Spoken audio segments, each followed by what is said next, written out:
Kristus disalib bukan karena dia penjahat, tetapi karena diserupakan kejahatannya dengan Yesus Barabas.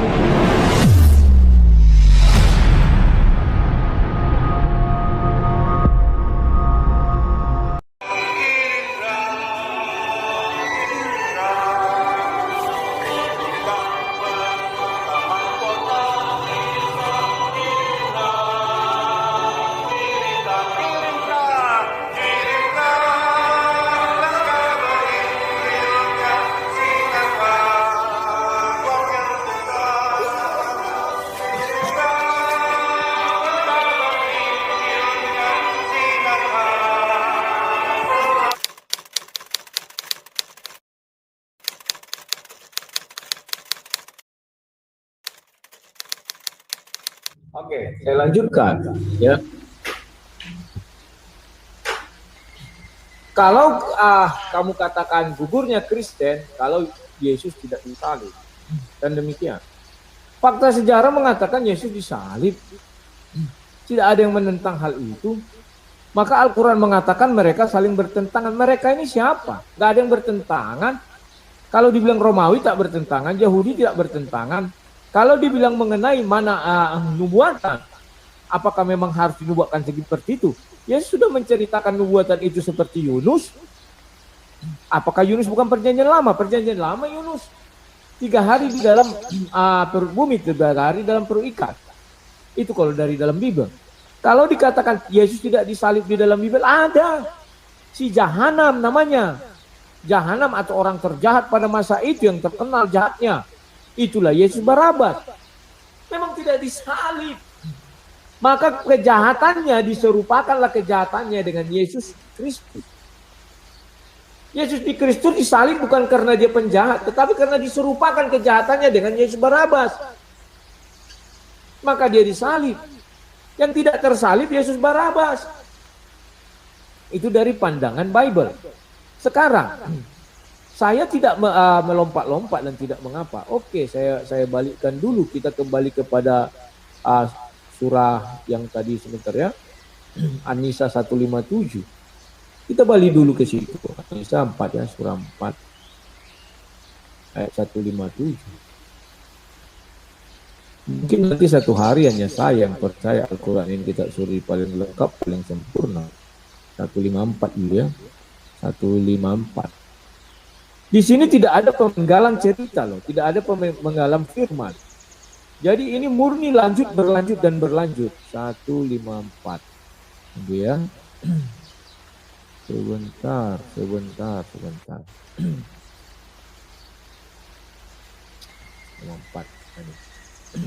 Orang-orang Al-53 dulu lagi. Biar ini sudah lewat 154 lagi.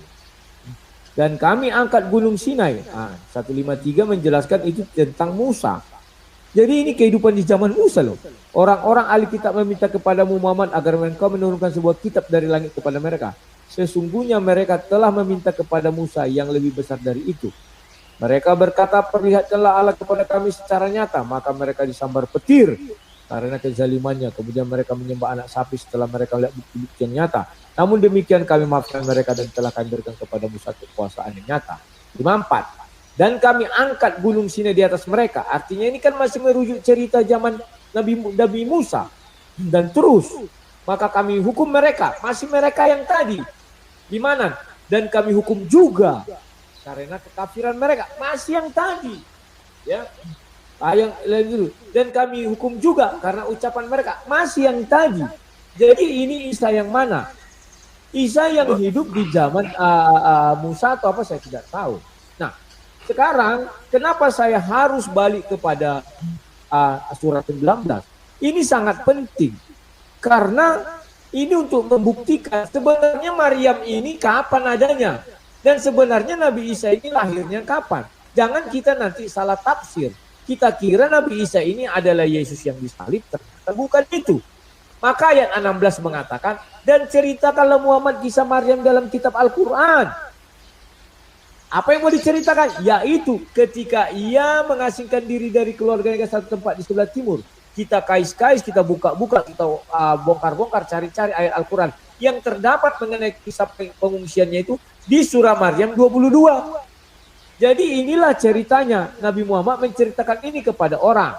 Maka dia Maryam mengandung lalu mengasingkan diri. Nah, terus kemudian rasa sakit. Ini kan ceritanya. Ya, artinya kisah Maryam itu terdapat di dalam Al-Quran. Artinya kisah Nabi Isa itu terdapat juga di dalam Al-Quran. Tidak mungkin kisah Maryam terdapat di dalam Al-Quran, kisah Isa terdapat di Injil. Gak mungkin. Gak mungkin mundur. Mamanya lahir 610, anaknya lahir tahun 1. Gak mungkin itu, gak mungkin. Ibunya lahir ceritanya 610, maka anaknya 610 ke atas juga. Gak mungkin mundur. Maka diceritakanlah dari Al-Quran. Inilah ceritanya semua. Ya. Nah, maka Maryam menunjuk kepada anaknya itu. Mereka berkata, bagaimana kami akan berbicara dengan anak kecil ini? Dan Isa berkata, sesungguhnya aku hamba Allah, dia memberikan aku kitab Injil. Dan ia menjadikan aku seorang nabi. Jadi di sini jelas, kalau dibilang orang berselisih paham mengenai penyalipan Nabi Isa, ya betul. Itu mereka di dalam An-Nisa 157 itu merujuk kepada orang-orang di zaman Nabi Musa. Bukan orang-orang di Yerusalem tahun 1 abad 1, bukan. Lihat saja urutan cerita firman itu. Tidak ada putus, tapi terus mereka, dia menceritakan mereka. Tidak ada diputus. Tetap dikatakan, dan orang-orang kafir itu merujuk kepada mereka yang tadi. Memang mereka berselisih, wajar. Karena mereka hidup jauh sebelum Yesus itu disalib. Ketika Gunung Sinai diangkat, wajar berselisih mereka. Sama berarti yang kaum katakan nubuatan. Ya mereka berselisih nubuatan mungkin iya. Karena mereka hidup di zaman Musa. Tidak hidup di zaman Nabi Muhammad atau di zaman sebelum Nabi Muhammad atau Isa itu sendiri. Jadi kedua surah ini, surah An-Nisa dan surah Maryam menjelaskan dengan baik. Sekarang kita kembali ke Bible. Bible dengan jelas mengatakan, iya ada seorang Yesus yang tidak disalib. Namanya si Jahanam, Yesus Barabas. Apakah dia salib? Tidak, dia tidak disalib. Digantikan. Siapa penggantinya? Yesus Kristus. Diserupakan kejahatannya sehingga dia disalib Yesus Kristus ini. Diserupakan kejahatannya, bukan wajahnya, bukan orangnya. Diserupakan. Nah, kalau di Al-Quran dikatakan juga kebetulan sama, diserupakan, apakah wajahnya, apakah kejahatannya, kita tidak tahu. Kita buka lagi surah 157 itu biar kita lebih jelas. Kita lihat apa yang diserupakan. Saya juga ingin tahu ini. Bentar. Ayat An-Nisa 157. Apa yang diserupakan? Kalau Alkitab jelas dikatakan kejahatannya yang diserupakan. Yesus disalib bukan karena dia jahat, tetapi kejahatannya diserupakan dengan Jahanam itu. Yesus Barabas. Nah ini 157. Ya. Dan kami hukum juga karena ucapan mereka. Sesungguhnya kami telah membunuh Al-Masih Isa putra Maryam Rasulullah. Padahal mereka tidak membunuh yang tidak pula menyalibnya. Tetapi yang mereka bunuh adalah orang yang diserupakan dengan Isa. Apakah ini wajahnya? Apakah ini kejahatannya atau sifatnya? Kalau itu merujuk kepada wajah, Al-Quran tidak berani menjelaskan di mana wajah itu dirubah. Karena Yesus ketika ditangkap, Zulkifli mengatakan Nabi Isa Yesus ya. Karena Nabi Isa itu ditangkap ketika selesai perjamuan malam. Ditangkap di situ. Nah, kapan itu diserupakan? Apakah setelah ditangkap atau sebelum ditangkap? Kalau setelah ditangkap, bagaimana berubah? Tidak mungkin karena itu yang diseret terus ke pengadilan. Kalau sebelum, artinya Yudas salah cium. Siapa? Dihitungnya kan murid-murid ada 11, jadinya tambah Yesus 12. Andai kata diserupakan, artinya Yesus sudah pergi, sudah terangkat kepada Allah SWT, kan dibilang diangkat. Dan didudukkan di hadiratnya. Hadirat itu langsung di pangkuan Tuhan loh, di hadapan Tuhan. Ya kan? Nah, kapan itu terjadi penukaran itu diserupakan? Setelah itu, setelah ditangkap, apakah disalib malam itu juga? Al-Quran tidak menjelaskan. Ada peristiwa persidangan lagi berikutnya. Ketika di persidangan, apakah ibunya tidak melihat? Alkitab mengatakan di persidangan ibunya mengikuti terus. Sampai ketika mau disalib, disitulah kemudian murid-murid lari semua. Tetapi ingat, Paulus menyaksikan itu, bukan tidak menyaksikan. Baca saja mulai dari Kisah Para Rasul terus. Paulus adalah mengejar-ngejar orang itu. Kita ada di sana katanya. Ya. Jadi kawan-kawan, Zuma, kalau dibilang peristiwa penukaran ini diserupakannya apanya kita tidak tahu. Oke, wajar. Kapan itu terjadi harus bisa kamu jelaskan. Siapa mendalilkan, dia membuktikan. Saya pikir semoga kamu sanggup. Silakan. Baik. Jadi kembali lagi ya Bang Rudi, saya katakan bahwa kita sedang berbicara mengenai penyaliban. Nah, satu hal yang ingin saya katakan kepada Bang Rudi, ketika Abang ini bercerita tentang Anisa, saya tadi sudah katakan bahwa ayat daripada surah An-Nisa itu menceritakan tentang sesuatu yang tidak berkaitan dengan penyaliban Yesus gitu loh. Di dalam surah An-Nisa ayat 150 berapa tadi diambil terjemahannya 153 sampai 54, 55, 56 itu sama sekali tidak bercerita tentang itu. Jadi ketika orang-orang Yahudi datang menghadap kepada Rasulullah, lalu kemudian mereka berkata, sesungguhnya Musa telah membawa Allah. Apa Allah itu? 10 perjanjian dari Allah. Sekarang coba Tuhan datangkan Allah kepada kami agar kami percaya kepada Tuhan. Makanya ayat ini kemudian turun, diwahyukan. Ketika orang-orang Yahudi itu pada masa itu bertanya kepada Rasulullah, ayat ini diwahyukan kemudian. Makanya di dalam Al-Quran diterangkan dalam surah Al-An'am ayat 91 itu dikatakan wa qaulihim innal qatalnal masiha Isa bin Maryam. Itu An-Nisa. Yang saya maksud dalam surah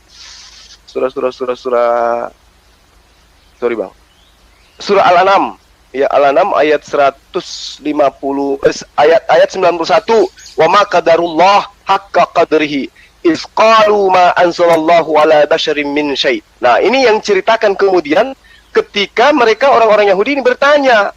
Makanya diwahyukan ayat ini, ayat 153 sampai 156 ini. Dan ada kaitannya dengan penyaliban gitu loh. Nah, kalaupun Al-Qur'an Bang Rudi ingin supaya Al-Quran itu menceritakan sedetail mungkin. Tadi saya sudah mengatakan Al-Quran ditugaskan hanya untuk meluruskan akidah bahwa Nabi Isa itu tidak disalib. Udah selesai. Maka karena itulah saya mengatakan kalau ternyata kitab terdahulu memang sudah menubuatkan Nabi Isa yang adalah Yesus itu disalibkan berdasarkan kitab-kitab sebelum kitabnya orang Kristen, maka coba Bang Rudi tunjukkan nubuatan itu. Kalau kemudian lari kepada kisah Yunus, di situ juga Anda akan terpatahkan.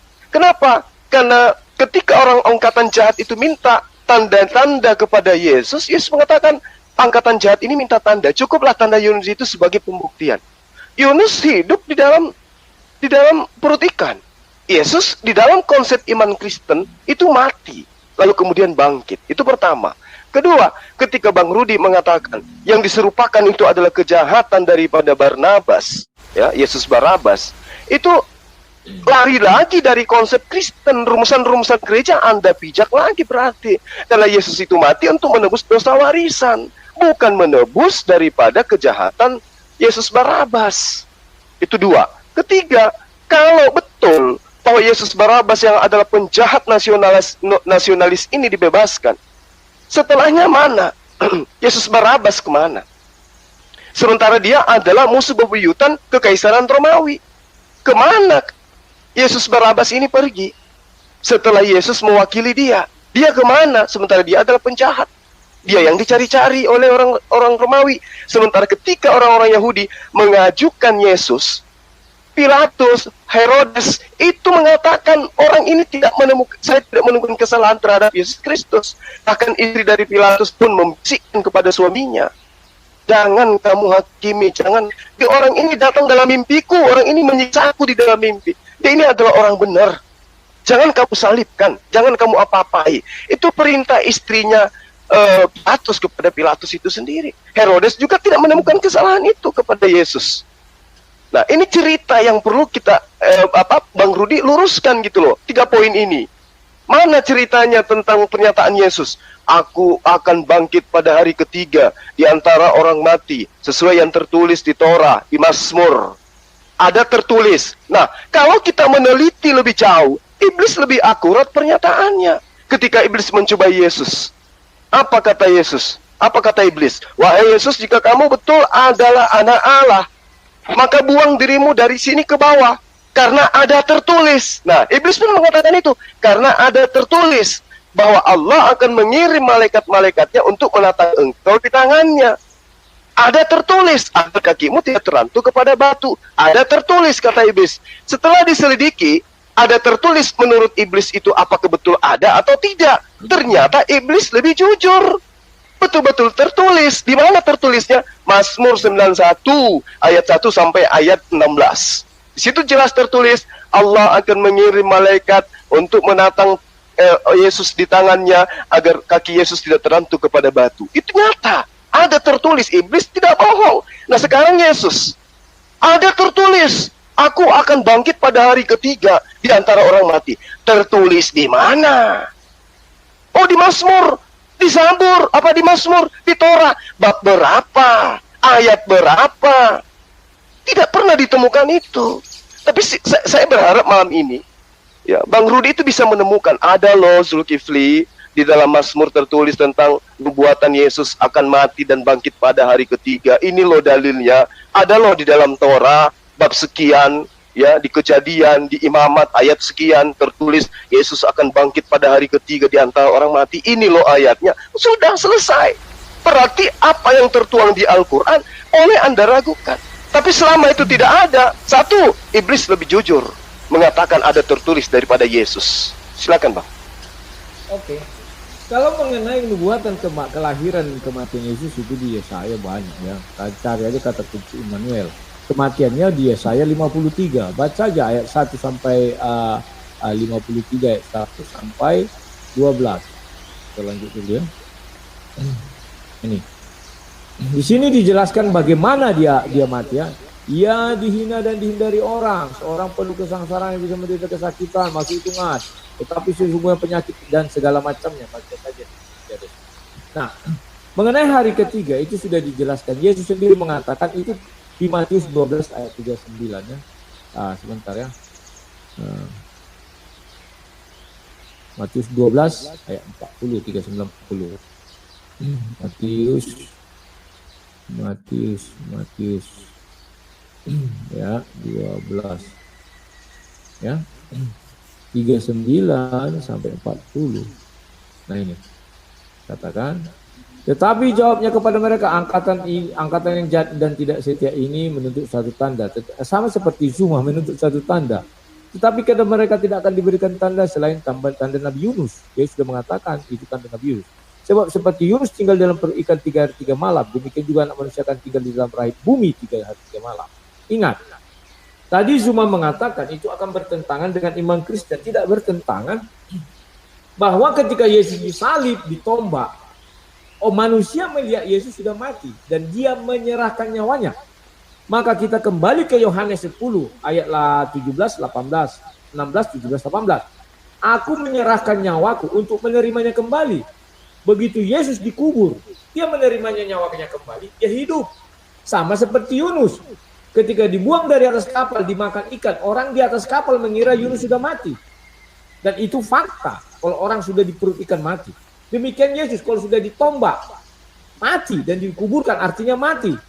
Tetapi faktanya di dalam kubur Yesus bangun, bangkit. Yesus tidak mati. Demikian Yunus di dalam perut ikan, apakah dia mati? Tidak, dia malah berdoa waktu perjalanan ke Niniwe itu. Ya, kalau dari sudut orang luar kubur dikatakan Yesus mati, ya mati.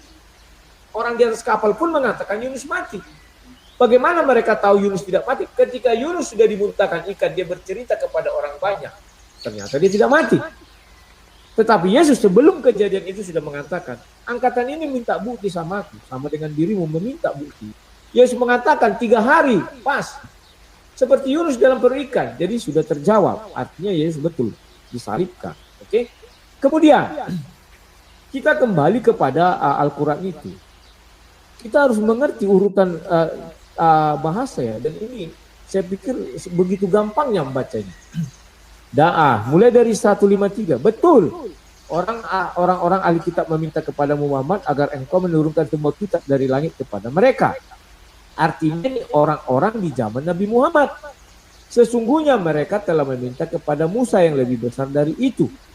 Mereka berkata, perlihatkanlah kepada kami secara nyata. Maka mereka disambar petir karena kezalimannya. Jadi di sini Allah menceritakan sejarah dulu turunnya hukum Taurat atau kitab Taurat. Kemudian mereka menyembah anak sapi. Ini ketika mereka keluar dari tanah Mesir. Setelah melihat mereka nyata, namun demikian kami maafkan mereka dan telah kami berikan kepada Musa kekuasaan yang nyata. Apakah ayat itu putus? Sampai di situ. Kita baca 154. Dan kami angkat gunung Sinai di atas mereka. Artinya masih bercerita kepada ayat sebelumnya. Ya kan? Untuk menguatkan perjanjian mereka, dan kami perintahkan kepada mereka, masukilah pintu gerbang Baitul Maqdis. Ini ketika orang Yahudi atau Israel keluar dari tanah Mesir dan masuk ke tanah Kanaan Yerusalem itu sambil bersujud. Dan kami perintahkan budak kepada mereka, jangan kamu melanggar peraturan mengenai Sabat. Masih tetap tentang itu, dan kami telah mengambil dari mereka perjanjian yang kukuh. Apakah ini selesai ayat ini sampai di sini? Kita lihat ayat berikutnya. Maka kami hukum mereka, masih mengenai ayat tadi. Karena mereka melanggar perjanjian itu. Perjanjian apa? Hari Sabat. Karena kekafiran mereka terhadap keterangan-keterangan Allah, dan karena mereka telah membunuh nabi-nabi tanpa hak atau alasan yang benar, dan karena alasan yang benar, dan karena mereka mengatakan hati kami tertutup, sebenarnya Allah telah mengunci hati mereka karena kekafirannya. Karena itu hanya sebagian kecil mereka yang beriman. Ya, koma artinya belum berakhir. Lanjut ke 1656. Dan kami hukum juga karena kekafiran mereka. Mereka itu siapa? Itu orang-orang yang diceritakan pada zaman Musa itu. Yang diangkat gunung Sinai. Diangkat gunung itu, ada peristiwa mungkin di dunia ini. Gunung Sinai berpindah dari Yerusalem menjadi ke tanah Arab. Bisa jadi ya, kita nggak tahu. Terhadap Isa. Dan tuduhan mereka yang sangat keji terhadap Maryam. Ya, baru masuk ke 57. Dan kami hukum juga karena ucapan mereka masih tetap bersambung ayat ini. Oke? Dan kita lihat ayat 156 dikatakan di sini karena kekafiran mereka terhadap Isa dan tuduhan mereka yang sangat keji terhadap Maryam. Apa tuduhan itu? Nah, kita cari di surah Maryam. Tuduhan itu jelas mulai ayat 22 ini. Tuduhan itu apa? 22. Sebentar ya. Mari ini. Ayat 22. Belum. Tunggu dia kembali. Sebentar ya. Ini dia kembali kepada kaumnya. Ini. Dan kemudian dia Maryam. Itu ayat 27. Kemudian dia Maryam membawa dia bayi itu kepada kaumnya dengan menggendongnya. Mereka kaumnya berkata, wahai Maryam, sungguhnya engkau telah membuat sesuatu yang sangat mungkar. Inilah yang dimaksudkan di surah An-Nisa 156. Nah, kemudian saya bukan mengkaitkan dengan ayat, tetapi itu logika berpikir secara urutan. Ya, ayat 16 diceritakan dan ceritakanlah Muhammad kisah Maryam dalam kitab suci Al-Quran. Jadi faktanya bahwa di dalam kitab suci Al-Quran itu ada kisah Maryam. Di dalam Injil tidak terdapat satupun kisah Maryam. Apa buktinya? Nah, ini dikuatkan ayat 30. Ya kan? 30. Bentar ya, 30. Dia Isa berkata, sesungguhnya aku hamba Allah. Dia memberiku kitab Injil dan dia menjadikan aku seorang nabi. Dari sini jelas tidak ada cerita di Injil Nabi Isa itu mengenai kisah Maryam. Jadi jelaslah bahwa betul penyaliban Nabi Isa dipertentangkan orang-orang di tanah Arab. Karena kehidupan Maryam itu 610 sampai 633 diceritakan dari Al-Quran. Al-Quran ada kan 610.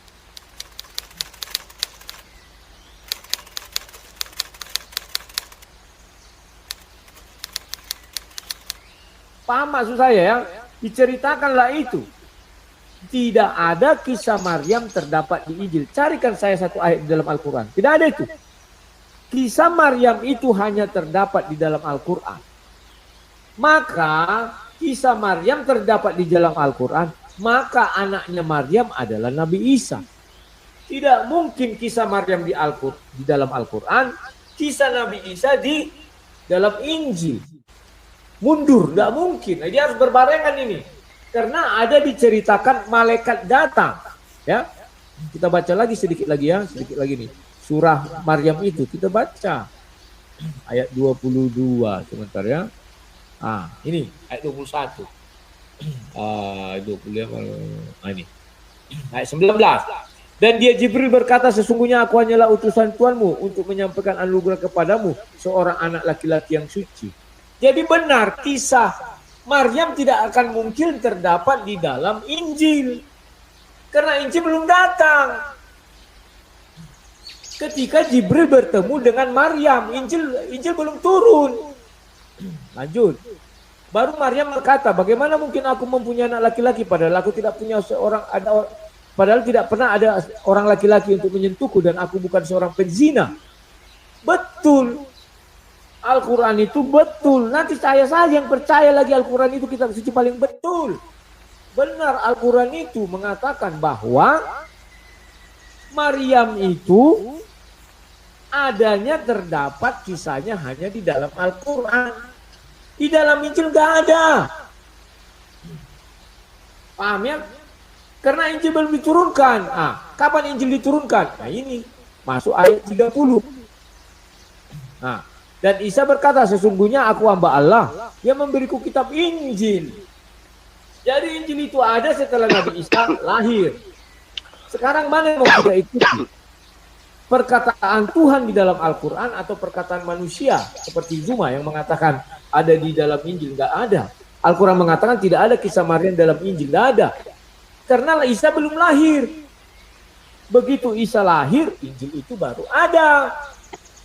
Maka saya bilang kalau merujuk kepada urutan peristiwa ini, maka An-Nisa 154, 157 bisa dibenarkan. Memang bukan Isa yang disalibkan.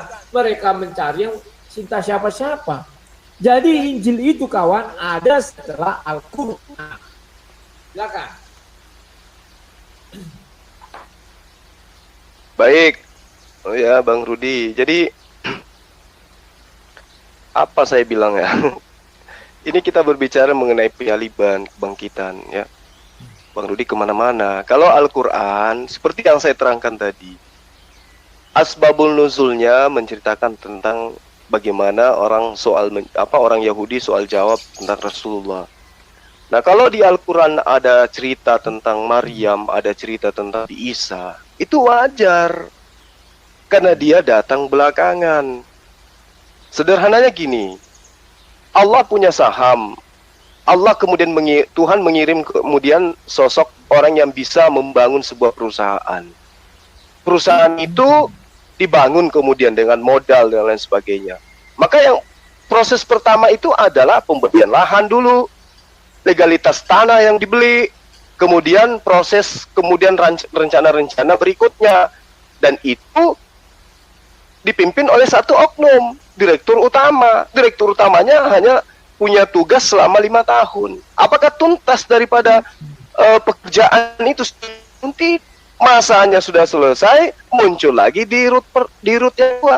Di root yang kedua, apakah masih beli lahan? Tidak. Melanjutkan proses itu tadi. Di root yang kedua, apakah selesai pekerjaannya sementara masa kerjanya cuma 5 tahun? Tentu tidak. Maka direkrut lagi pembawa misi yang selanjutnya. Menuntaskan misi yang seharusnya. Seperti itulah proses kenabian itu. Allah mengutus para rasul, membawa misi kenabian, membawa misi kerasulan, mengajarkan keselamatan, memperlihatkan jalan menuju kepada Allah. Makanya Yesus ketika kepada Bani Israel dikatakan, tidak ada yang sampai kepada Bapa. Itu pernyataan Yesus pada orang yang sesamanya, kecuali mereka melalui aku. Itu maksudnya, Bang. Jadi ketika Al-Quran datang kemudian menjelaskan, menerangkan, yang mengkritisi, itu wajar. Yang salah kalau gospel mengkritisi Al-Quran. Yang salah kalau abang ini yang mengkritisi Quran. Salah itu. Karena panduan Anda adalah kitab orang yang hidup lebih dulu daripada kitab yang datang belakangan. Apalagi kan modal Bang Rudi hanya terjemahan saja. Sementara mengkaji Quran itu ya itu tadi. Sengaja saya meng-up cara saya belajar Quran di channel saya supaya orang-orang itu tahu ternyata belajar Quran itu tidak sesederhana itu. Oke, itu kita tinggalkan. Nah sekarang ketika Bang Rudi menceritakan tentang ada di Yesaya, ada di Ulangan, ada di ini, ada di Mazmur dan seterusnya. Mana bukti itu? Itu harus akurat. Seakurat pemberitaan iblis ketika mencobai Yesus. Coba. Di dalam kitab Anda, Matius 4 ayat 6. Lalu berkatalah kepadanya, jika engkau anak Allah, jatuhkanlah dirimu ke bawah. Sebab ada tertulis. Kalau ada tertulis, harus tertulis. Mengenai engkau, bahwa Allah akan memerintahkan malaikat-malaikatnya dan mereka akan menatang engkau di atas tangannya supaya kakimu jangan terantuk kepada batu. Ada tertulis. Nah, setelah diselidiki, ternyata di Mazmur ayat 12 memang ada seperti itu. Di ayat 11, sebab malaikat-malaikatnya akan diperintahkan kepadanya, diperintahkannya kepadamu untuk menjaga engkau di segala jalanmu. Mereka akan menatang engkau di atas tangannya supaya kakimu jangan terantuk kepada batu. Bohong. Iblis mengatakan sesuatu yang benar. Betul-betul ada tertulis di Mazmur, kitab yang 1900 tahun kurang lebih lah jaraknya. Iblis katakan ada tertulis di kitab yang sudah ribuan tahun sebelum kamu, Yesus. Iblis katakan itu. Dan ternyata orang belakangan yang pintar mencari titik daripada kebenaran, itu ditemukan dalil ini. Ketika dalam Matius 4 dikatakan ada tertulis, ternyata betul di Mazmur 91 ada tertulis. Nah, bandingkan dengan penyakitan. Yesus mengatakan ada tertulis di Mazmur, ada tertulis di Torah, bahwa Mesias akan bangkit pada hari ketiga di antara orang mati.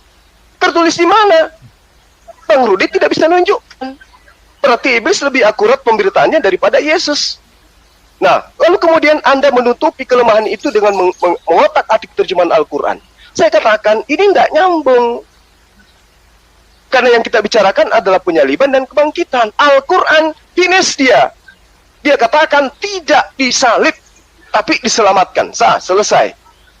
Ada pencerita tentang Maryam, tentang ini, itu adalah penjabaran tentang konsep yang Tuhan telah firmankan kepada nabi-nabi sebelumnya. Yang tadi saya ceritakan secara analogi sederhana. Allah pemilik saham mengirim di Rut, habis itu mengirim lagi di Rut untuk kemudian mengajarkan. Makanya Yesus mengatakan, masih banyak yang ingin aku ajarkan kepadamu, tetapi kamu belum sanggup untuk menanggungnya saat sekarang. Tapi ketika dia datang, yaitu seorang penolong lain, penghibur lain, dialah yang akan mengajarkan segala sesuatunya. Berarti direktur utama inilah yang mengcairkan semua, yang mencairkan semua, yang menyampaikan semua aturan main daripada pemilik saham. Gitu loh Bang Rudi. Jadi saya sarankan kita jangan buang waktu. Kita bahas tentang ini karena ini adalah menentukan iman kita.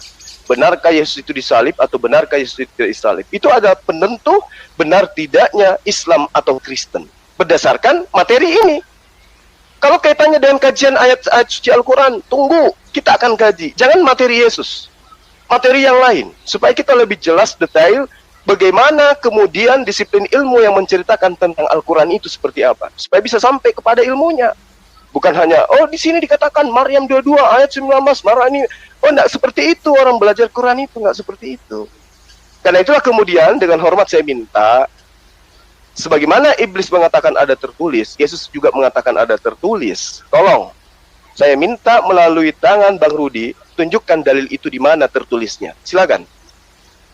Oke, sekarang giliran saya. Bahwa si Zuma tidak bisa memaksakan demikian. Saya sudah buka nubuatan Yesus sudah mengatakan, kamu meminta tanda. Yesus mengatakan, tertulis di kitab Yunus, selesai. Dan sudah dibuktikan, 3 hari Yunus di dalam perut ikan, 3 hari Yesus di dalam perut bumi. Dan nubuatan itu benar, tidak ada yang salah lagi di situ. Kan itu nubuatannya ya, pada hari yang ketiga. Sebentar ya.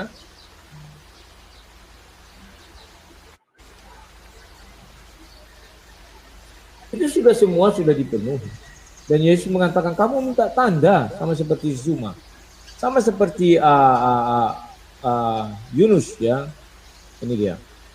Matius 20 ayat 19, dan mereka akan menyerahkan dia kepada bangsa-bangsa yang tidak mengenal Allah supaya dia diolok-olok, disesah dan disalibkan. Ini masuk ke Yesaya 53 tadi. Dan pada hari ketiga ia akan bangkit. Ya, ini nubuatan yang mau kamu ambil ya. Dan Yesus sudah mengatakan seperti Yunus, sudah dijawab Yesus, bukan saya yang menjawab, Yesus. Jadi tidak ada alasan untuk mengatakan itu tidak benar. Dan ketidakbenaran itu juga tidak ada berhubungan dengan wah kalau tidak tertulis di perjanjian lama tidak bisa dikatakan benar. Hati-hati kawan. Banyak nubuatan-nubuatan nanti yang tidak ada masuk ke dalam kitabnya. Ya.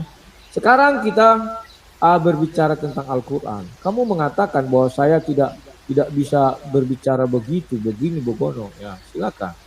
Tetapi ayat-ayat ini sudah menjelaskan kepada kita semua. Admin tolong di share screen.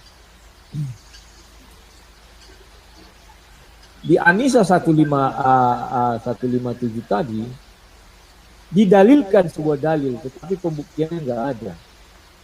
Apa buktinya Nabi Isa tidak disalib? Tak ada buktinya.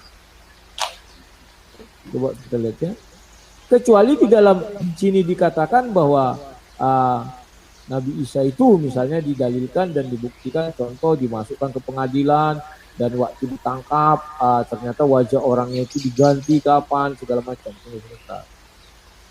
Bentar ya. 157. Nah ini. Dalilnya seperti ini, ya kan? Dan mereka digantikan. Dan 158, tetapi Allah mengangkat Isa ke hadiratnya. Allah Maha Perkasa, Maha Bijaksana. Bagaimana mendalilkan urutan 157 158 ini? Siapa mendalilkan? Dia membuktikan. Bagaimana membuktikan Isa tidak disalib? Sampai sini saya belum menemukan. Mana buktinya Nabi Isa tidak disalib? Ini hanya perkataan. Oh, bahwa Nabi Isa tidak disalib. Tetapi diserupakan. Tetapi bukan pembuktian. Siapa yang mendalilkan, dia membuktikan. Kalau Yesus sudah ada pembuktiannya. Pembuktiannya apa? Ada persidangan. Dia ditangkap, dibawa ke persidangan, digiring. Ada orang yang mengangkat pikul salibnya, artinya banyak saksi. Nah sekarang bagaimana mendalilkan ini? Saya percaya sampai berakhir diskusi kita, kamu tidak bisa mendalilkan bahwa Nabi Isa tidak disalib. Kamu hanya akan mengatakan bahwa Alkitab mengatakan Nabi Isa tidak disalib. Titik.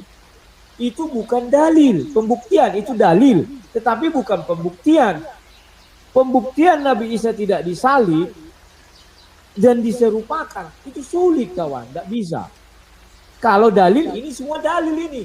Bahwa Nabi Isa tidak disalib, tetapi yang disalib itu yang diserupakan. Itu dalil. Pembuktiannya mana? Saya belum temukan. Tetapi Allah mengangkat Isa ke hadiratnya, Allah Maha Perkasa. Hadirat. Coba buka kamus bahasa KBBI. Hadirat itu artinya hadapan. Artinya diangkat ke ars. Sementara hadis mengatakan di langit kedua. Hadirat yang mulia dipakai dalam sastra lama untuk orang-orang yang dimuliakan. Bisa juga. Tetapi dalilnya apa? Dalil ini yang hanya dalil, pembuktian tidak ada. Maka saya bilang, bagaimana prosedur penangkapan Isa sampai penyaliban? Tidak bisa. Al-Quran tidak menjelaskan itu. Al-Quran hanya menjelaskan bahwa Nabi Isa tidak disalib. Titik. Itu kan dalil. Mana buktinya Nabi Isa tidak disalib? Ketika ditangkap, lantas digantikan. Diserupakan, kan ini ayat selanjutnya. Maka logika kita akan berpikir kapan diganti, kapan diserupakan, kapan Nabi bisa diangkat. Kamu pun tidak bisa menjelaskan apakah sebelum ditangkap ataukah sesudah ditangkap, ayatnya mana. Kalau kita bicara ayat di sini letak lemahnya, pembuktiannya nggak bisa. Tidak ada di sini apanya ayatnya, itu semua hanya asumsi, pikiran. Kalau setelah ini kamu mampu menjelaskan, tolong jelaskan kepada kami semua. Bagaimana peristiwa penggantian itu yang diserupakan. Dan bagaimana peristiwa pengangkatan Nabi Isa. Jangan kamu bilang ini bukan kitab sejarah. Ini hanya kritik terhadap Kristen. Al-Quran tidak mengenal Kristen. Karena tidak satu ayat pun dikatakan di dalam Al-Quran bahwa Al-Quran datang untuk mengkritik Kristen. Tidak, tetapi membenarkan kitab sebelumnya. tidak ada dibilang mengkritisi atau mengkritik. Itu hanya karangan-karangan pendebat-pendebat Muslim untuk membenarkan, untuk mencari pembuktian. Dalilnya banyak, pembuktian tidak ada. Nah, sekarang kenapa saya kembali kepada surah Maryam? Karena surah Maryam inilah bercerita asal muasal Nabi Isa itu dari mana. Dan di surah Maryam inilah diceritakan asal muasalnya atau bagaimana kisahnya Maryam itu mengandung. Dan ada perintah di ayat 16 ini, tidak satu orang pun bisa menghapus ini. Dan ceritakanlah Muhammad kisah Maryam dalam kitab Al-Quran. Kalau Nabi Muhammad bisa menceritakan kisah Maryam, sudah barang tentu juga menyangkut kisah Nabi Isa. Oh, apa buktinya? Ayat 30. Ya, bahwa di ayat 30 dijelaskan Nabi Isa sudah mendapat yang namanya ini. Dan Isa berkata, sungguhnya aku hamba Allah, dia memberiku kitab Injil. Dan ia menjadikan aku seorang nabi. Semoga kalian paham apa yang kumaksudkan ini. Kalau melihat kisah Nabi Isa ada di dalam Al-Quran. Tetapi kisah Maryam, kalau melihat kisah Maryam hanya tertulis di dalam Al-Quran. Allah mengatakan itu tidak terdapat di Injil. Andai kata terdapat di Injil, tentu Allah akan berkata, hai Muhammad, ceritakanlah kisah Maryam yang ada di Injil. Ternyata tidak ada di Injil, yang ada di dalam Al-Quran. Dan apa kisah itu? Bahwa Maryam memiliki seorang anak, namanya Nabi Isa. Dan Nabi Isa ini tidak mati disalib. Ya sah-sah saja. Itu menyangkut Nabi Isa, bukan Yesus. Kalau kau mengatakan Yesus tidak disalib, bagi kami juga sah. Loh kok bisa begitu sang debater? Iya. Ada namanya Yesus Barabas. Kalau dikatakan, oh ya saya teringat tadi bahwa Yesus datang menebus dosa manusia, bukan menebus kejahatan Barabas. Memang tidak menebus kejahatan Barabas. Kamu sudah mengatakan Pilatus cuci tangan, istrinya menelepon, tidak ditemukan kejahatan pada orang itu. Tetapi dia disalib. Hukum salib ini karena dia jahat, karena pemberontak, perampok, penjahat ternama. Maka itulah yang diserupakan kepada Yesus Kristus. Kejahatan Yesus Barabas diserupakanlah itu kepada Yesus Kristus. Sehingga Yesus Kristus bisa disalib. Andai kata itu tidak diserupakan dengan Barabas, dia tidak bisa disalib. Pilatus sudah mengatakan aku tidak menemukan kejahatan. Tetapi mereka menginginkan Yesus disalib seperti Barabas. Kan dipilih dua. Apakah Barabas yang kulepaskan, dia seorang penjahat yang pantas untuk disalib? Atau Yesus Kristus yang tidak terdapat kejahatannya? Jadi kalau dibilang, wah kalau gitu Yesus menebus dosa Barabas dong. Tidak, seluruh umat manusia. Tetapi Yesus diserupakan kejahatannya dengan Barabas sehingga dia bisa disalib. Ya, sehingga yang tidak disalib adalah Yesus Barabas. Tetapi kalau kita merujuk An-Nisa 157, mereka itu siapa? Saya bilang, kamu tidak menjawab dari tadi, harusnya kamu jelaskan. Apakah Nasrani, apakah Kristen? Nasrani, Kristen tidak pernah berselisih paham tentang penyaliban Yesus. Nasrani sekalipun yang sesat, contoh saksi Jehovah, tetap mengatakan Yesus mati disalib. Kalau dikatakan mereka itu Romawi, Romawi pun tidak pernah bertentangan tentang siapa yang disalib. Kalau dikatakan itu adalah orang-orang di Golgota, mereka pun tidak pernah bertentangan tentang Yesus bahwa dia disalib dan mati dan dikuburkan. Tidak ada yang bertentangan. Ketika kamu mengambil kisah para rasul 25, itu bukan terjadi di tempat peristiwa penyaliban. Tidak. Jelas dikatakan di sana waktu Rasul Paulus kan pergi menginjil. Jadi tolong dipahami hal-hal seperti itu. Saya tidak melebarkan masalah mengenai Al-Quran tadi. Tetapi itu penting karena memang itu dasarnya kita berbicara. Mengapa sampai demikian? Ternyata Isa yang dimaksud itu hidup di zamannya Nabi Musa. Ternyata Maryam yang dimaksud itu hidup di zamannya Al-Quran. Tidak ada kisah Maryam di luar Al-Quran, tidak ada. Maka diceritakanlah kisah Maryam dan sampai sehingga memiliki anak yang namanya Nabi Isa. Dan Nabi Isa mengatakan, aku diberi Injil. Tidak bisa dibalikkan lagi. dibolak-balik seolah-olah Injil lebih dahulu baru Al-Quran. Tidak bisa. Karena kisah Maryam tidak ada di Injil. Yang adanya di Al-Quran. Maka di Al-Quran diceritakan Maryam mengandung, didatangi malaikat Jibril dan melahirkan. Artinya di Injil yang dibawa Nabi Isa itu jelas tidak tertulis itu. Kenapa? Karena memang Injil itu ada setelah Al-Quran. Kalau sebelum Al-Quran, maka Allah SWT akan mengatakan, ceritakanlah kisah Maryam yang ada di Injil. Itu baru tepat. Paham urutan peristiwa ya? Oke, itu aja yang saya sampaikan. Waktu kita udah 1,5 jam loh. Bagaimana Risto? Mau dilanjut atau gimana? Tergantung. Kalau kira-kira kita 1,5 jam aja, tidak apa-apa. Ya, 1,5 jam aja ya. Zuma gimana Zuma? Iya, saya mintanya sih menjelaskan tentang penyaliban Yesus itu, Bang Rut. Karena kalau kita bercerita tentang enggak, maksudnya waktunya ini gimana? Kita sudah saja lah karena sudah 1,5 jam. Mungkin kita nanti bisa diskusi lain waktu. Enggak usah cari kesimpulan, biarkan aja orang-orang yang menyimpulkan. Bagaimana, setuju? Ya, boleh, Bang. Cuman saja saya ingin mengatakan bahwa Sanhedrin juga ya, Sanhedrin ini mengatakan Yesus itu dirajam. Kemudian Kristen mengatakan disalib. Nah, Islam datang kemudian mengambil jalan tengah bahwa Yesus itu tidak dirajam, tidak disalib, tetapi diselamatkan. Itu aja sih sementara.